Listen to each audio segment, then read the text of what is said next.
تو یہ ہو گیا تھوڑی سی بات الرحمن الرحیم کے بارے میں. اچھا لیکن ایک کنفیوژن بھی آ گئی, وہ بھی سمجھ لیں.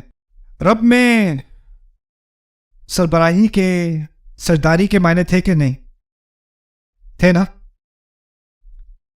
مسئلہ یہ ہے کہ جب کسی کی اتھارٹی ہوتی ہے نا تو آپ کی دو طرح کے مینیجرز ہوتے ہیں. ایک مینیجر ہوتا ہے کہ ایک ایک چیز چیک کر رہا ہوتا ہے, اس کو مائکرو مینجمنٹ کہتے ہیں. کیا کر رہے ہو, کتنا ٹائم لگے گا, اچھا دکھاؤ کیا کیا, ہر منٹ چیک کر رہا ہے. ایک مینیجر ہوتا ہے کہتا ہے اس ہفتے یہ کام مکمل کر لینا, میں جمعے کو چیک کر لوں گا, کھلی چھٹی, پورا اعتماد ہے کہ تم کر لو گے, مجھے بار بار تمہیں چیک کرنے کی ضرورت نہیں ہے. تم کہو میں گھر سے کام کر لوں, کام کر لو, جہاں سے بھی کرو, درخت سے لٹک کے کر لو, مجھے اس سے کوئی مطلب نہیں ہے, تم کام کر لو, جمعے کو مجھے دکھا دینا. ایسے بھی باس ہوتے ہیں کہ نہیں؟ ایک ہوتے ہیں جو ہر چیز کو مینیج کر رہا ہے, اور دوسرا کھلی آزادی دے کے بس مجھے ریزلٹس دکھا دینا, یہ تمہاری ڈیڈ لائن ہے. اگر اللہ تعالیٰ ہمارے اوپر اقتدار رکھتے ہیں, رب ہیں, تو ان کا حق ہے وہ کسی بھی لمحے پوچھ لیں. لیکن دنیا کی زندگی کیسی بنائی ہے, کس قسم کی مینجمنٹ ہے اللہ تعالیٰ کی؟ نماز پڑھنی ہے, 5 وقت پڑھنا, نہیں پڑھنی سوتے رہو. ویسے پڑھنی چاہیے, میں اٹھاؤں گا نہیں, جھوٹ نہیں بولنا, جھوٹ نہیں بولنا.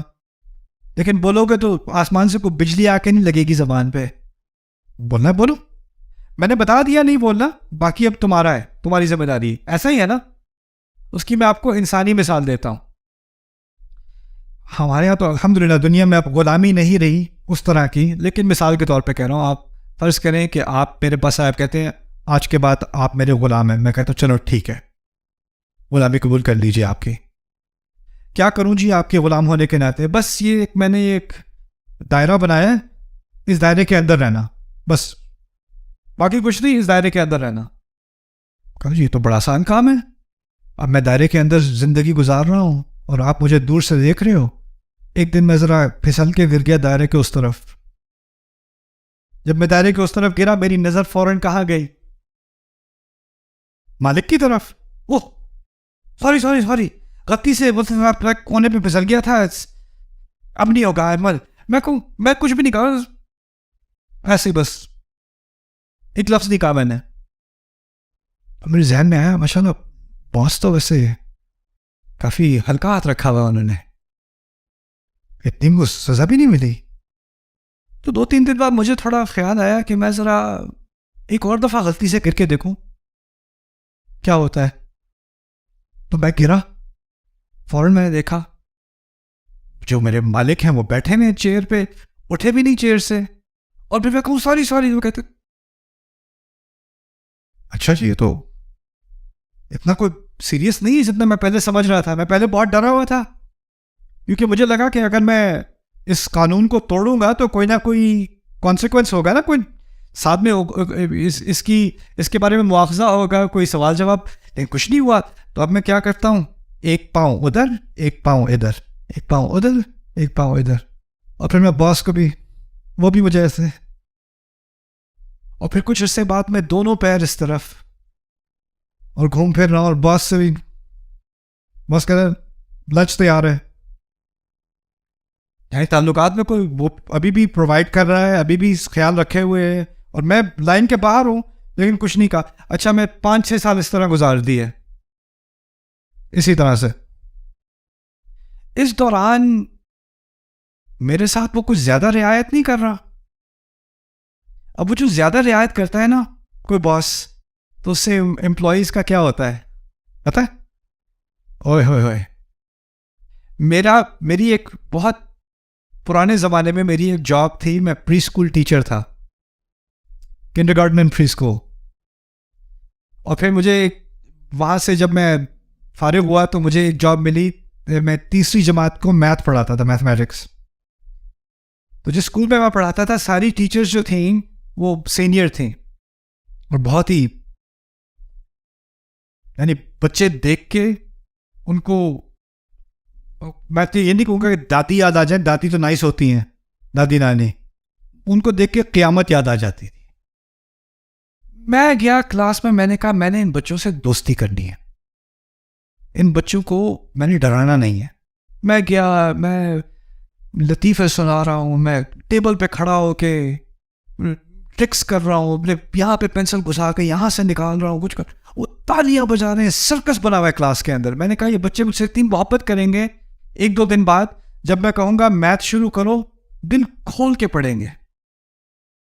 تو میں سمجھا یہ بڑی اچھی اسٹریٹجی ہوگی, میں اتنی محبت سے ان سے ڈیل کر رہا ہوں, کھلی آزادی دی ہوئی ہے. تیسرے دن میں نے کہا چلو بھائی بچوں, اوپن اپ پیج 5. کیا ہوا پتہ ہے؟ ایک مجھے کہتا ہے نو, دوسرا ایک دوسرے سے کہتا ہے ڈو دا پینسل, وہ پینسل والی چیز کرے دوبارہ. میں نے کہا نہیں, اوپن پیج 5. اور مجھے ابھی تک یاد ہے ایک بچہ وہ دیوار پیچھے کلاس کی دیوار پہ گیا, وہاں پہ وہ یہاں کھڑا اپنا نام لکھ رہا ہے دیوار پہ, اور وہ لکھ رہا ہے اور مجھے دیکھ رہا ہے. اور اس کا دوست اس سے کہہ رہا ہے یار ٹیچر تجھے دیکھ رہا ہے, تو کہتا ہے ہاں لیکن یہ اچھے ہیں. میں سمجھانا یہ چاہ رہا ہوں کہ اگر آپ کے ساتھ رحمت کی جا رہی ہے, آپ کا بہت خیال, بہت شدت سے محبت کی جا رہی ہے آپ کے ساتھ, اور اس محبت پورا مکمل خیال کیا جا رہا ہے, آپ نافرمانی کریں یا فرما برداری کریں, آپ کا پھر بھی خیال کیا جا رہا ہے, تو اس میں امکان کس چیز کا ہوتا ہے کہ آپ کو غلط فہمی ہو جاتی ہے کہ یہ تو نائس ہی نائس ہے, یہ تو ہے ہی اچھے, نرم دل کے ہیں. اللہ تعالیٰ نے سوال پوچھا ہے قرآن میں, یا ایھا الانسان ما غرک بربک الکریم, انسان تجھے اپنا رب جو تجھ سے اتنا تجھ پر کرم کرتا ہے, کس چیز نے تجھے دھوکہ دے دیا؟ کیا اس کے کرم نے تو تجھے دھوکہ نہیں دے دیا؟ دھوکے میں تو نہیں پڑ گیا؟ تو جب کہا نا الرحمن الرحیم, تو یہ خطرناک بات کہہ دی. رب تو وہ ہے, رب میں تو اتھارٹی آ گئی نا, اقتدار آ گیا, اور اس کے بعد فوراً تسلی دے دی کن الفاظ سے؟ الرحمن الرحیم. اب کوئی اللہ تعالیٰ کی حدود سے باہر جا کے اس نے ایک لکر سٹور کھول لیا, اس نے کوئی اور حرام بزنس شروع کر دیا اور حرکتیں شروع کر دی, اور اس کو تم کو یہ اللہ کی حدود سے باہر ہے یار, واپس آ جاؤ حدود کے اندر. یار تجھے نہیں پتا, ایک لیکچر میں نے سنا تھا الرحمن الرحیم, پتہ ہے کتنی چیزیں, 3 چیزیں ہوتی ہیں الرحمن کے اندر اور 2 ہوتی ہیں الرحیم کے اندر. چھٹی ہے نا الرحمن الرحیم میں, تو پھر بگاڑ کا سارا سامان ان 2 الفاظ میں, جتنی رحمت ہے اتنا ہی بگاڑ کا سامان بھی ہے. لیکن فاتحہ میں جو بنیادی رشتہ ہے نا میرا اللہ تعالیٰ کے ساتھ, اس کو صحیح یعنی میزان پر قائم کیا گیا ہے. تو فوراً الرحمن الرحیم کے بعد کیا بات کی؟ مالک یوم الدین. فوراً سیدھا ہو گیا بندہ. میں نے کہا تھا نا میں اپنے مالک سے فینس کے باہر میں 5 سال اسی طرح چھٹی گزاری. 5 سال بعد مالک مجھے بلاتا ہے, کہتا ہے یہ جو تم باہر کھڑے ہوئے ہو نا, ہاں مجھے پتا ہے, وہ ایک دفعہ میں آپ نے کہا تھا, لیکن یاد ہے مجھے وہ بھی کیا دن تھے. کہتے میں نے ویسے اس دن سے ریکارڈ رکھا ہوا ہے کہ تم کتنی دفعہ باہر گئے تھے, یہ ریکارڈ ہے تمہارا, اور آج تمہیں اس سب کی اکٹھی سزا ملے گی. اب بات سمجھ میں آ رہی ہے مالک یوم الدین کیا ہوتا ہے؟ انسان سمجھتا ہے کہ اس کی کھلی چھٹی ہے, لیکن بعد میں آگے جا کے فوراً پکڑ ہو رہی ہے نا. اب یہ ایک عجیب صورت ہے اللہ تعالیٰ کی. اس کے بارے میں جتنا کہوں کم ہے. آج سیشن ختم ہونے سے پہلے 2 باتیں میں آپ کے سامنے رکھوں گا, مالک یوم الدین کے بارے میں اور ابھی جو کچھ پڑھا ہے اس کے بارے میں.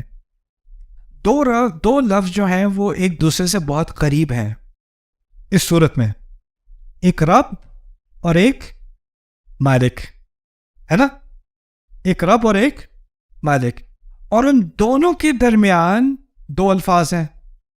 ایک طرف رب ہے, ایک طرف مالک ہے, اور درمیان میں 2 کون سے لفظ ہیں؟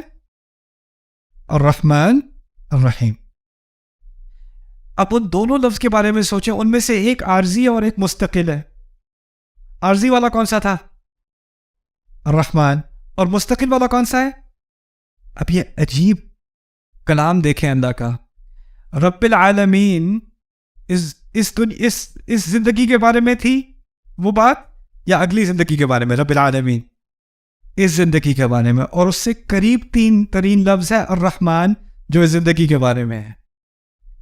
مالک کا لفظ استعمال ہو رہا ہے کس زندگی کے بارے میں، اور اس کے قریب ترین لفظ کون سا ہے؟ الرحیم، جو ہمیشہ والی رحمت، اس سے قریب ترین. کیا عجیب کلام ہے، کیا ترتیب ہے اس کلام کی.